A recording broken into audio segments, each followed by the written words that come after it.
Hi guys, it's Nikki from A Step at a Time. It's Saturday, it's 2 o'clock, and I know I've been driving you insane all week with my updates about Secret Squirrel, about something new that's coming to A Step at a Time. So I'm over the moon that right now I'm going to be able to share with you what I'm doing. Right at this moment in time, this is a pre-recorded video because I'm standing in my back garden with my family, weather permitting, telling them about what I've been up to because I've literally kept everything that I've done a complete secret. So my mum and dad, bless them, my closest friends and family, they literally have no idea what this is all about. Which was on purpose because mainly this has been a 2-year dream and I just didn't know if I was quite going to be able to pull it off. And now that I have been able to, I wanted to share it with them as the ultimate surprise. So today is actually my puppy's first birthday, and what better reason do you need to have a garden party than the birthday of your puppy? And I'm going to be talking to my guests about what I've been up to. So we're going to have the cake. We would have probably just blown out the candles while we're talking right now, and then I'm going to be presenting them my newest product that I've created. Now, before I tell you what it is all about, I should probably give you some background. So when I was a kid, my dad used to tell us the best stories in the world. And he used to come home every night and tell us about these safari journeys that he'd been on and all these adventures. And he'd come home with scratches down his arm because the tigers had attacked him and the lions, and he'd had to wrestle alligators in the lakes and jump on the stepping stones. And me and my brother were absolutely enthralled by these stories. And my dad's imagination to be able to create them was something quite miraculous, but in his job he actually was self-employed and he ran his own building firm, so he used to obviously get scratches and cuts from being on the building sites.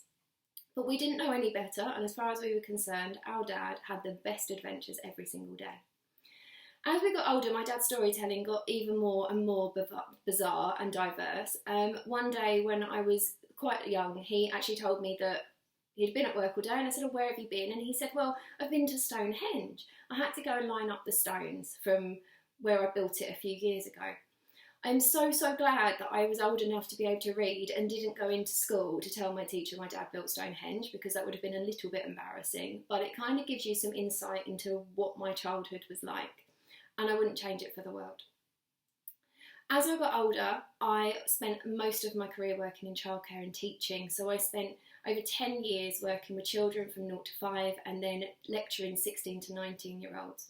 And it was the most rewarding career you could possibly ask for. And especially when you get into teaching and you're teaching 16 to 19-year-olds, so many people will say to you, "But how the hell did you do that? They must have driven you nuts." And they were actually the most rewarding, inspiring young people I ever worked for. And I used to quite often hear from my bosses that I cared too much, that I spent too much time helping them, but I really got so much out of transforming those young people's lives and helping them reach the goals that they wanted to reach. And it's so lovely now when they get in touch and say, "Nikki, I'm going off to university, I've just got married, I've had a family, I've got my dream job," and you know that you had a part in that and part of that journey that means that they've got to where they wanted. And obviously, as my career's progressed, I've ended up working in hypnotherapy, which there's a whole other video explaining how I got there, but was something that actually really mattered to me. And I love that every single day I get to work with people and change their mindset so that they can get where they want to be. And there's something so miraculous about actually being able to support someone to completely change the way that they think about things. Whether it's that they're coming in and they want to change their attitude to food, or they want to resolve their anxiety, or they've got anger issues that they need to just calm down, whether I'm working with young children that need to stop sucking their thumbs, or whether I'm working with professionals who their stress levels have got to such a point they're finding it hard to function. Every single day I get to make a difference. And that doesn't mean that I'm actually fulfilled. So I still had this massive dream that I could help even more people, and it didn't need to be them coming into my office every day. So some of you would have seen, if you've been following the page, there's been an audio web shop that's opened up this year, but I wanted to take it a little bit further. So 2 years ago, I was on a course with Richard, who I trained with, and I actually specifically asked if I could do that course on my own.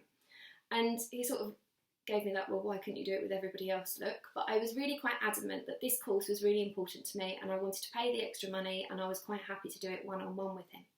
And that course was my children's hypnotherapy qualifications. And having had a degree in childcare, I've got my early years professional status.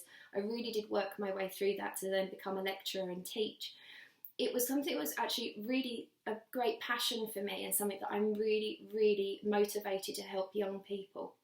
So I went off and I did the course, and at the end of it, Richard said to me, "Why did you want to do it?"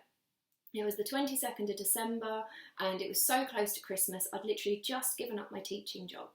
And he sort of obviously asked, and I said, "Okay, I'll explain what I want to do." And my big dream was that I really wanted to write a set of children's books. But not your average spot the dog children's books. I wanted to write a set of children's books that would help children on a day-to-day basis resolve their thoughts and worries. So he said to me, "Well, why haven't you done it yet?" And this is 2 years later, well, just under 2 years later. I am so pleased to say that as of today, my first book is actually published on Amazon. You can today buy my first book, which is actually called Brian and the Blue Butterfly. And this is the first in a collection of books that I am so proud to be able to offer you. And every book in the series helps a child to resolve a problem, a thought or a worry that they might have every day. So in this first book, Brian and the Blue Butterfly, it's all about celebrating differences and helping children understand that actually, even though we might be different, that's okay, because we all have things that are special about us too. Now, you can share this book with your children whether they have that question in their mind or not, because it's something that subconsciously we will all at some point feel that we're different. I know I've spent a large part of my life wondering why I was different. Why didn't I just have a conventional 9-to-5 job like everybody else? But I found a calling, and I found something that I really, really was passionate about. And these books literally will work twofold. They can work if your child just really loves stories, particularly if they love stories about dogs, because Brian the Cockapoo, my actual puppy, is the main character in these books. They also work if children do have those little thoughts and feelings that you might find it quite difficult to explain to them, or not want to explain to them without causing more upset or worry or distress. So every single book in the series contains hypnotherapy suggestions, but very mild suggestions, so you couldn't actually necessarily pick them out if you were to read the story. But they work on a subconscious level as well as a conscious level. So on a conscious level, children can just really engross themselves in that story about Brian the Cockapoo. And on a subconscious level, it will just alleviate any worries that are sitting there. The beautiful things about stories is you can share them at any time, whether it's at bedtime, whether it's a Sunday afternoon and it's raining, whether you're going on holiday, or whether actually you're just popping over to Nanny and Grandad's house for the afternoon.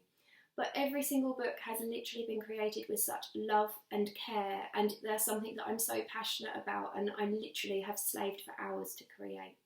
So the first book has been released. It is on Amazon, so if you type in Brian and the Blue Butterfly, you will be able to find it. You will also be able to find a new website. So if you look at www.adventuresofbrian.co.uk, you'll be able to sign up for the newsletter and keep up to date with every new release. So the first book is released as of now. You can buy this today on Amazon, and the next book will be released at the end of September.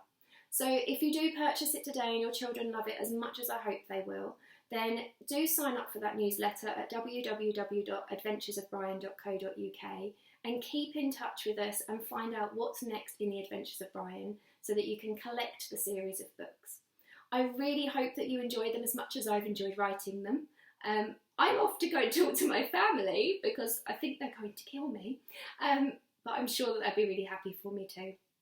Have a lovely Saturday afternoon, and as I said, if you want to go and buy Brian and the Blue Butterfly, you can find it on Amazon, and I will pop the link underneath this video for you too. Have a great weekend, everybody. Take care. Bye.